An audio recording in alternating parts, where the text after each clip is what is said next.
뭐 설교 내용 안 하고 제목으로만 아멘하고 끝나도 좋을 것 같습니다. 아멘이십니까?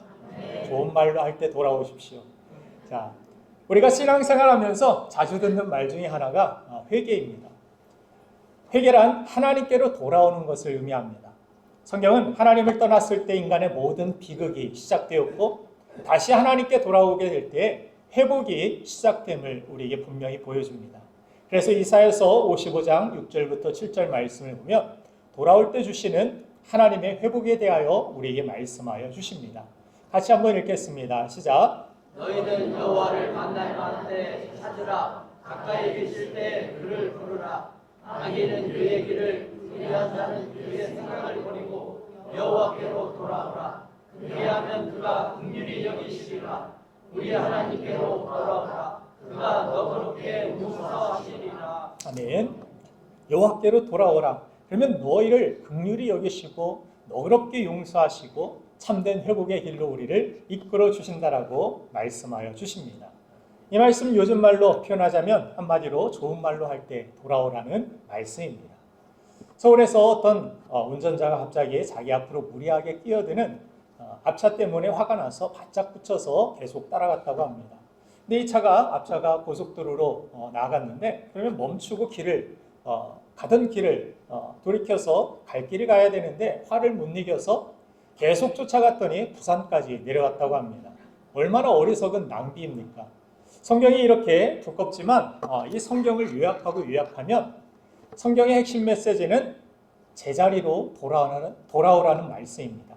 복음이 무엇입니까? 예수 그리스도로 아버지께로 나아가는 것, 하나님의 자녀가 되는 권세를 되찾게 되는 것, 제자리로 나아가는 것, 그것이 복음입니다. 탕자의 비유를 봐도 아버지께로 돌아감이 비극에서 회복으로 전환되는 데 있어서 가장 중요한 포인트가 됨을 알 수 있습니다. 여러분, 사람이 자기가 있어야 할 곳에 있는 것이 참 중요합니다. 성경은 있어야 할 곳에 있는 것, 있어야 할 곳에 있는 것, 그것을 거룩이라고 이야기합니다. 그리고 또 있어야 할 곳에 있지 아니한 것, 이것을 죄라고 말씀합니다. 그래서 죄를 짓고 숨어버린 아담과 하와에게 하나님은 내가 어디 있느냐 이렇게 질문하시면서 영역 이탈이 바로 죄임을 말씀하셨습니다. 거룩한 곳에는 하나님의 은혜와 회복이 있습니다. 그러나 죄가 있는 곳에는 하나님의 축복 대신 죄의 저주와 고통만 가득함을 성경은 분명히 말씀합니다. 사람에게 염려와 두려움이 찾아온 이유는 생명의 근원이며 완전한 자원이신 하나님을 잃어버렸기 때문입니다. 하나님을 등졌기 때문입니다. 저는 오늘 이 말씀을 듣는 저와 여러분들이 서울에서 부산까지 가지 마시고 하나님께로 돌이키는 은혜가 있기를 간절히 바랍니다. 죄의 자리가 아닌 말씀하시는 하나님 앞으로 다시 돌아와서 죄의 저주가 끊어지고 은혜와 축복이 가득한 삶으로 변화되는 그러한 은혜가 이 시간 있기를 주님의 이름으로 축복합니다. 오늘 본문에는 남유다 마지막 왕인 요시야 왕이 등장합니다. 그는 다윗보다도 선한 왕으로서 성경이 극찬하는 왕입니다. 특별히 요시야 왕을 통해서 보여주시는 정말 큰 은혜는 바로 돌이킴의 은혜입니다. 당시 남유다 백성들은 대다수 하나님도 믿었고 가나안 우상들도 같이 믿었습니다. 그것을 혼합주의라고 합니다.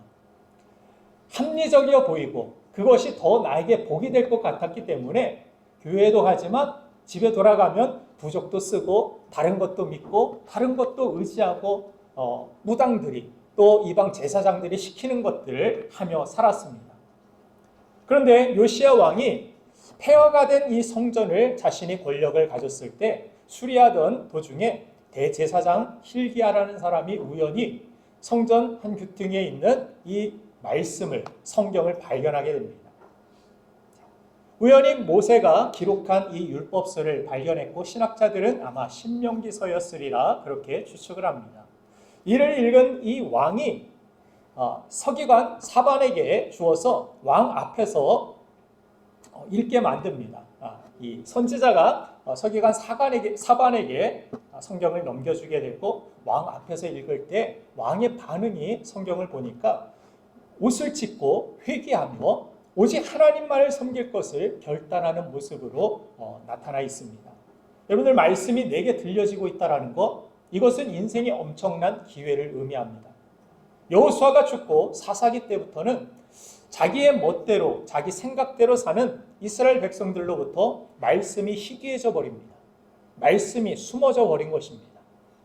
그래서 요시야 왕 때까지 성경 문서가 아닌 구전으로 하나님의 증거되고 전달되었습니다.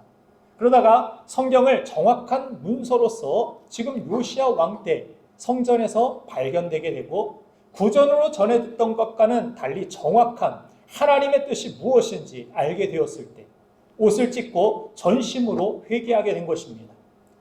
그 당시에 혼합주의를 바라보면서도 아마도 제사장들이나 교회의 어떤 이 성전의 리더들은 이야기했을 것입니다.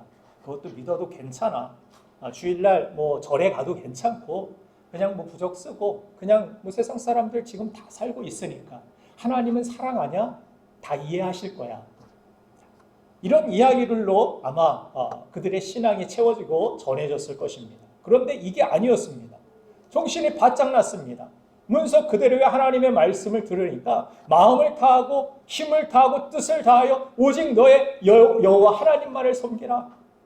그렇지 아니하면 너희는 죄 가운데 그 죄의 저주 아래 신음하고 고통스럽게 되리라. 이 말씀 앞에서 우리가 얼마나 잘못하고 있는지, 자기의 옷을 찢고 왕이 회개하고 하나님 앞에 엎드렸던 것입니다. 여러분들, 사람이 말로 전달한다는 것이 얼마나 부정확한 것인지 모릅니다. 예전에 그런 TV에 보면 게임이 등장하는 것을 볼 수 있었습니다. 몇 사람이 한 줄로 서가지고 귀에다가는 음악이 크게 나오는 헤드폰을 끼고 맨 앞 사람이 뒷 사람에게 말을 전달하는 게임입니다. 예를 들어서 맨 앞 사람이 자기 뒷 사람에게 다음 주 교회에서 예배를 드린대 이렇게 말을 전달하면 뒷 사람이 그 뒷 사람에게 말을 이렇게 전달합니다. 다음 주 야외에서 예배를 드린대. 그러면 맨 마지막 사람이 다음 달 절에서 야외 예배를 드린대. 심각하게 듣지 마세요, 여러분들. 이거 광고 아닙니다. 다음 달 절에서 우리 야외 예배 안 드려요. 자, 말이 이렇게 전해지다가 보면은 배가 완전히 산으로 가는 것 같은 그러한 상황이 벌어지는 것입니다. 이처럼 사람의 생각이 가미된 이란 말씀이 아니라 하나님 말씀, 문자 그대로 그 말씀이 분명한 우리 삶의 기준이 돼야 되는데, 그동안 변질된, 구전된 그런 이야기만, 말씀만 듣다가 진정한 하나님의 말씀을 듣게 되니까 요시야 왕이 회개하지 않고는 견딜 수 없어서 옷을 찢고 회개한 모습이 성경에 기록되고 있는 것입니다. 마틴 마테라는 그런 교수님이 미스터리 오브 차일드라는 그런 책에서 아이들을 보면 뭔가 우리는 부족한 대상이라 생각하고 가르쳐야 하는 대상으로 보는데, 아이들 자신이 돌보고 그렇게 지켜보면서 우리가 배워야 할 대상이라고 그렇게 이야기합니다. 어린아이로부터 배워야 할 가장 중요한 특징 중 하나를 그분이 반응하는 존재라고 이야기합니다.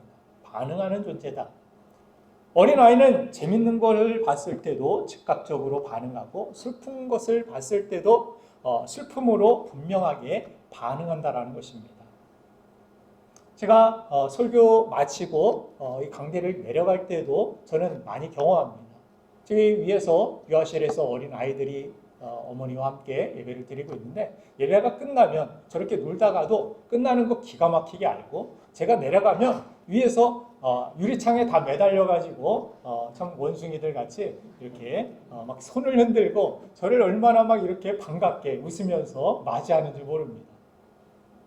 저는 막 아이돌이 된 것 같은 그런 착각을 갖게 할 만큼 그런 영광을 아이들이 저에게 그런 반응으로 주더라고요. 그러면 제 머릿속은 저 아이들에게 뭔가 맛있는 과자라도 뭔가 맛있는 거라도 줘야겠다라는 그런 주고 싶은 생각이 머릿속에 가득하게 됩니다.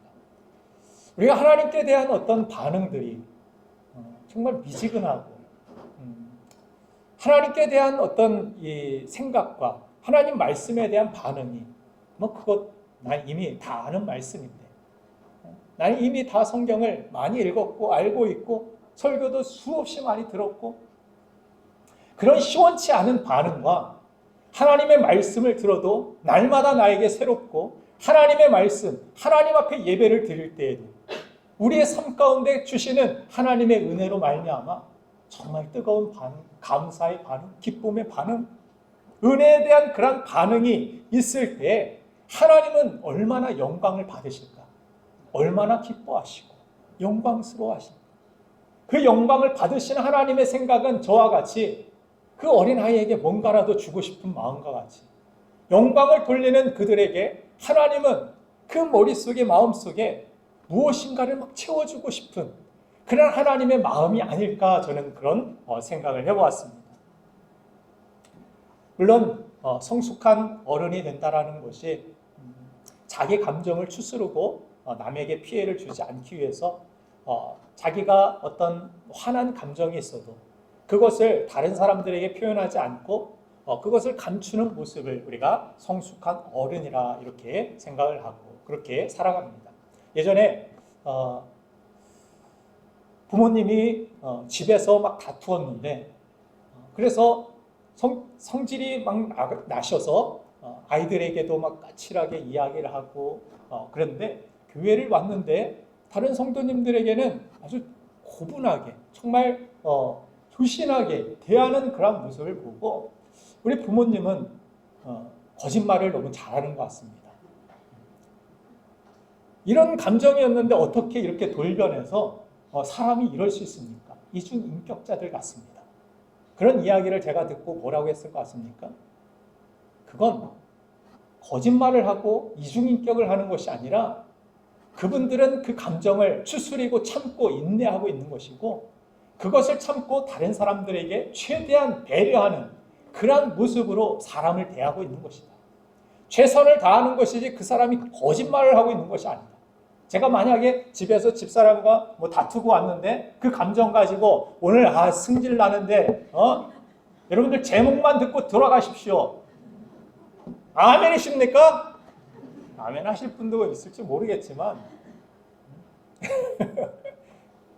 그 감정 그대로 제가 이 자리에 나왔다라면 성숙한 어떤 어른의 모습, 리더의 모습은 아닐 것입니다. 때로는 우리가 내 감정 추스리기 위하여 인내하고 참아내고 견디고 사명을 위하여서 다른 사람들을 선으로 대하기 위하여서 애쓰는 그런 모습이지 그것은 이중인격이라고 이야기할 수 있는 것은 아닙니다. 그런데 그렇게 감정을 추스리는 것은 좋지만 하나님 앞에서 말씀을 들을 때나 우리가 찬양을 드릴 때나 우리가 어른이 아닌 아이가 되어야 된다는 사실을 우리는 꼭 기억해야 합니다. 요시야는 왕이지만 하나님 말씀 앞에서 옷을 찢고 울며 어린 아이와 같은 반응을 가졌습니다. 그가 사람을 보면서 내가 왕인데 이렇게 체면을 차리는 것이 아니라 그 말씀 앞에서 그는 무너졌고 그는 회개하며 돌이키는 그러한 모습이 있었음을 성경은 기록하고 있습니다.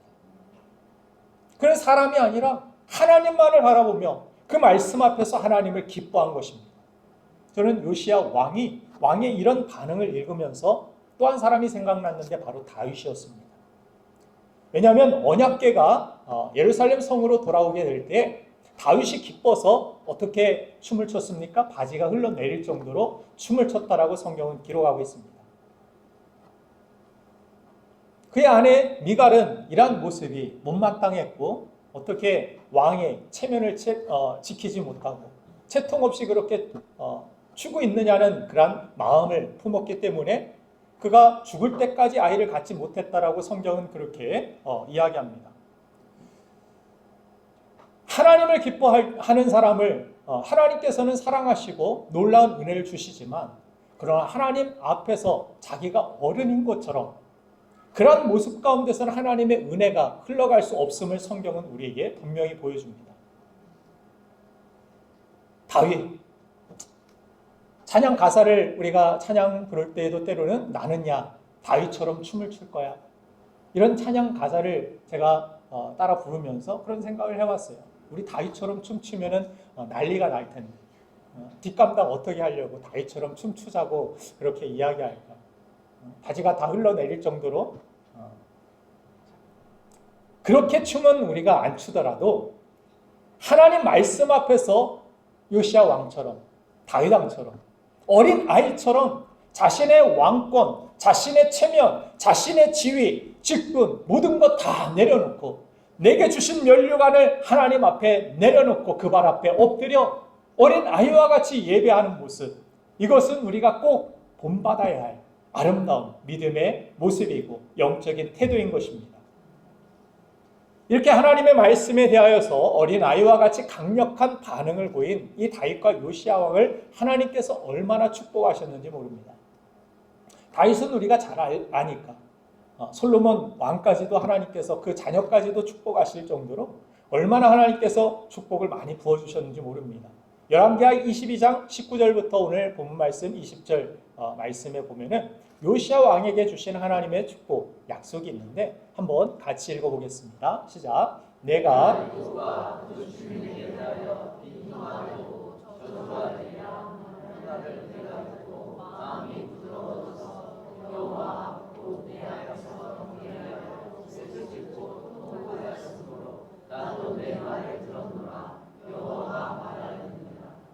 아멘. 같이 한번 읽겠습니다. 20절 시작. 그러므로 보라, 내가 너로 너의 조상들에게 돌아가서 평안히 류실로 들어가게 하리니 내가 이곳에 내리는 모든 재앙을 내 눈이 보지 못하리라 하셨느니라 하니 사자들이 왕에게 보고하니라. 아멘.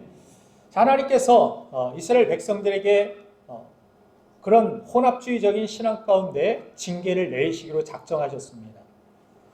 모든 것 위에 아무것도 남지 않을 것이다. 성전이든 뭐든 다 쓸어버릴 것이다. 하나님의 그 진노 가운데 그런 계획을 하나님 말씀하셨습니다. 그런데 그 말씀이 들려질 때 요시야 왕이 그런 어린아이와 같은 반응을 통하여서 내 마음이 부드러워지고 또한 하나님 앞에 회개하고 또한 기도하는 내 목소리를 내가 들었다 이야기하시면서 이 징계와 진노를 너는 하나도 보지 아니할 것이고 내가 너를 평안케 만들겠다라고 하나님이 약속하시는 모습을 보여줍니다. 자, 여러분 말씀에 대한 반응이 우리의 미래를 아름답게 바꾼다라는 사실을 여러분들 믿으시길 바랍니다. 하나님 말씀에 내가 어떻게 반응하느냐 그것에 따라서 내 인생 미래에 예견된 어떤 어려움이나 어떤 환난이나 어떤 위험들이 그것이 하나님의 축복으로 바뀌게 된다라면 여러분들 우리의 미래는 우리가 어떻게 바꿀 수 있는 내용이 아닙니다. 내게 오늘 주시는 이 말씀이 나에게 또 내 인생 가운데 어떻게 보면 나에게 마지막으로 들려지는 말씀과 같이 우리가 반응하게 되는 그런 믿음이 있다라면 그 믿음을 통하여 어린아이 같은 그러한 반응을 통하여 우리의 미래에 놀라운 하나님의 평강이 하나님의 축복이 여러분들의 삶 가운데 임하게 될 줄로 믿습니다. 재앙이 아니라 축복으로 바뀌는 은혜가 있을 줄 믿습니다. 그래서 고린도후서 1장 20절 말씀을 보면 이런 말씀이 있습니다. 고린도후서 1장 20절 같이 읽겠습니다. 시작. 하나님의 약속은 얼마든지 그리스도 안에서 예가 되니 그런즉 그로 말미암아 우리가 아멘하여 하나님께 영광을 돌리게 되느니라. 아멘. 아멘이십니까?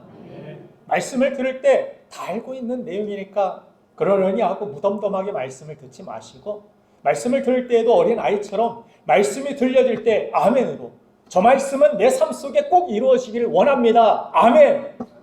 아멘으로 하나님께 영광을 돌리는 그런 믿음의 반응이 있기를 원합니다. 그래서 아멘으로 하나님께 영광 돌리는 일만 우리가 예배 시간에 잘해도 많은 은혜를 우리가 누릴 수 있습니다. 실제로 예전에도 한번 말씀드렸지만 김하면 목사님이라는 분이 계십니다. 며느리가 아이를 못 갖게 되자 시어머니가 자신이 다니는 이 교회 목사님에게 안수 기도를 부탁했습니다. 그래서 교회에서 기도를 해드렸는데 이 며느리는 교회를 다닌 지 얼마 되지 않아서 가만히 기도를 받고 있었는데 옆에 있는 시어머니가 기도하실 때마다 아멘, 아멘, 아이를 주시옵소서, 태문이 열릴지어다, 아멘, 아멘, 계속 아멘 그랬는데 결국 며느리가 아니라 이 시어머니가 60 다 된 이 시어머니가 늦둥이를 가져서 이 목사님을 낳고 이름을 아멘으로 김하면 목사님이 그렇게 되어졌다고 이야기합니다. 자, 이와 같이 요시야의 왕의 이 말씀에 대한 어린아이와 같은 그런 반응이 성전 안에서만이 아니라 우리 삶의 모든 자리로 이어지는 것, 그것이 정말로 중요합니다. 삶의 모든 자리에서 아멘이 있길 원합니다. 말씀을 따라 살아가는 저와 여러분들이 되길 간절히 바랍니다. 요시야 왕은 성전 안에서만 이례적인 어떤 이벤트처럼 옷을 찢고 회개한 것이 아닙니다. 그렇게 하나님 앞에 회개를 결단하고 그의 삶의 모든 자리에서 우상을 불태우고 하나님 앞에 그 모든 각종의 절기들을 이스라엘 백성들이 지키게 하고 하나님 앞에 예배자로 다시 설 수 있도록 그의 삶의 모든 자리를 변화시키는 종교 개혁이 요시야 왕으로부터 일어나게 됩니다. 요시야 왕이 8살에 왕위에 오르게 됩니다. 그때 나이가 20대인데 이 왕권을 다져가야 할 아주 중요한 시기인데 종교 개혁이란 이 왕권이 어떻게 보면은 위협을 받을 수도 있고 백성들에게 미움을 받을 수도 있고 인기가 떨어질 수도 있고 엄청난 부담과 손해를 감수한 일이 아닐 수 없습니다. 여러분들 진짜 어린아이와 이미 어린아이를 벗어난 아동의 여러분들 구별법을 아십니까? 저는 많은 어린아이들을 이렇게 대해보면서 그런 구별의 어떤 이 구별법들이 느껴지기 시작했습니다. 일단 진짜 어린아이는 계산이 없습니다. 과자를 손에 쥐고 있는 어린아이들에게 저는 가끔 시험을 줍니다. 하고 다가가서 목사님 그 과자 한 입만 하고 입을 벌립니다. 진짜 어린아이는 자기 손에 있는 거 아무 생각 없이 제 입에 넣어줍니다. 그리고 나서 돌아보면 자기 손에 제가 그걸 맛있게 먹고 있으니까 자기 손에는 과자가 없어져서 그걸 보고 엉엉 웁니다.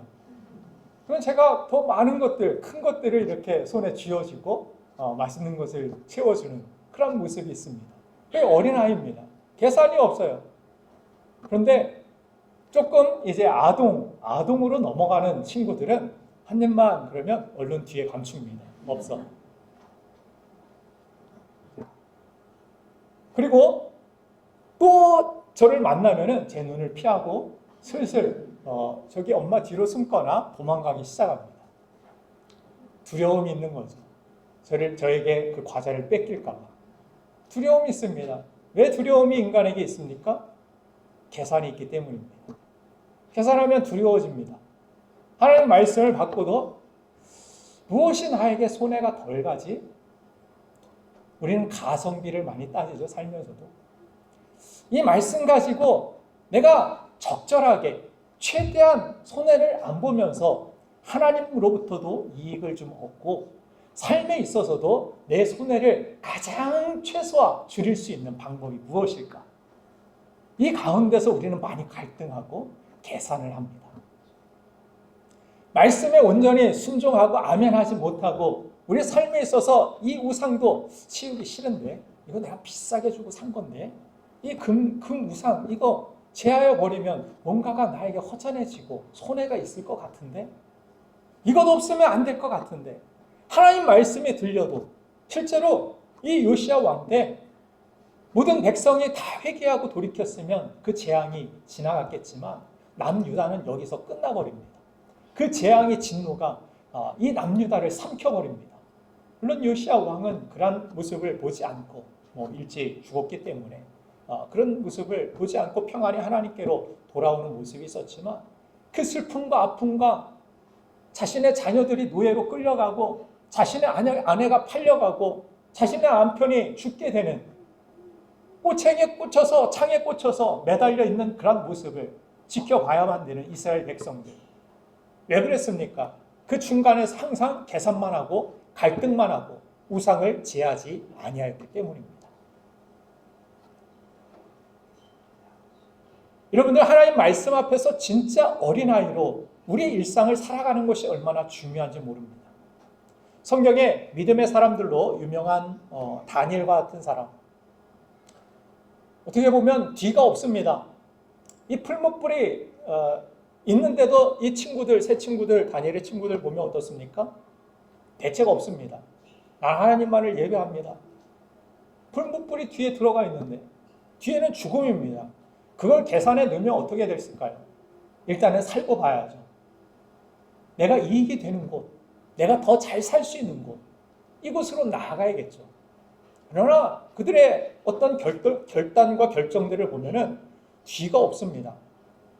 나 그냥 풀무불이라도 하나님 말씀 붙들고 하나님 앞에 내가 믿음의 신의를 지키고 의리를 지키며 내가 나아가겠습니다 하고 예배합니다. 풀무불에 들어가니까 이 대책 없는 이 친구들을 어떻게 합니까? 하나님이 대책이 되어주십니다. 하나님이 그들을 천사를 보내 지켜주십니다. 자자굴에 들어간 다니엘, 왕의 조서로서 명령을 내립니다. 누구든지 나 외에 다른 신들이나 누구에게 절을 하면 자자굴에 들어간다. 그런데 계산에 따르면 기도하지 않았을 것입니다, 다니엘은. 그러나 아무 뒤에 계산이 없습니다. 설령 죽는다 하도, 설령 나의 모든 것들이 무너진다 할지라도 하나님 앞에 전에 행하던 대로 하루 3번씩 창문을 활짝 열어놓고 기도합니다. 창문이라도 좀 닫고 조용히 속으로 기도하면 하나님이 안 받으십니까? 그러나 그렇게 하기 싫었던 거예요. 말씀 그대로 순종하길 원했고 하나님과의 관계를 그렇게 신의 있게 지킨 이 다니엘, 왕권이 몇 번 바뀌면서도, 왕권이 바뀌면 원래 고대의 왕들은 그 전에 왕을 따랐던 신하들 다 쳐냅니다.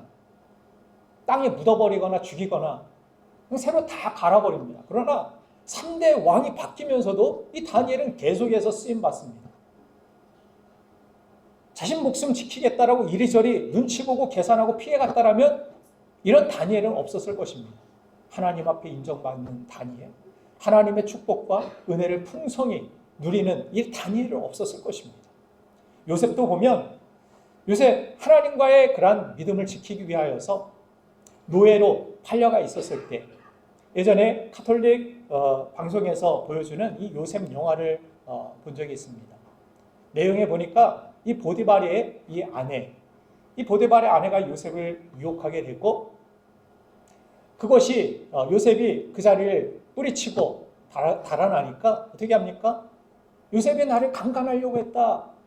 이렇게 큰 소리를 치자 이 보디발이 감옥에 가두라 이런 명령을 내리고 요셉이 감옥에 갇히게 됩니다. 그런데 집에 돌아와서 저녁 때 보디발이 자기 아내와 대화를 나누기 시작합니다. 아내가 계속해서 불평을 합니다. 왜 당장 죽이지 않고 왜 감옥에 가뒀냐? 감히 주인집 아내를 겁탈하려고 한 이 요셉을 죽이지 않고 왜 그것도 왕들의 신하가 있는 그 고급 감옥에 갇히게 만드냐고. 노예들인데 노예 수준의 대접을 하지 않고 왕들이 신하들이 갇혀있는 그곳에 보내느냐고 계속 불평을 합니다. 그러자 이 보디발이 이야기합니다. 나는 당신보다 이 요셉을 더 신뢰한다. 나 사실 당신의 말을 믿어서 요셉을 감옥에 보낸 것이 아니라 당신이 유혹했지. 당신이 거짓말했지 하면서 이 보디발의 아내를 개패듯이 패는데 너무 은혜가 돼가지고 더 이상 볼 수가 없었습니다. 더 이상 안 봤어요. 정말 쌤통이더라고요. 이 요셉을 정직하게 믿음으로 사는 이 요셉을 모함해가지고 감옥에 집어넣은 이 보디발의 아내가 맞는 장면, 저에게 큰 은혜로 다가왔습니다.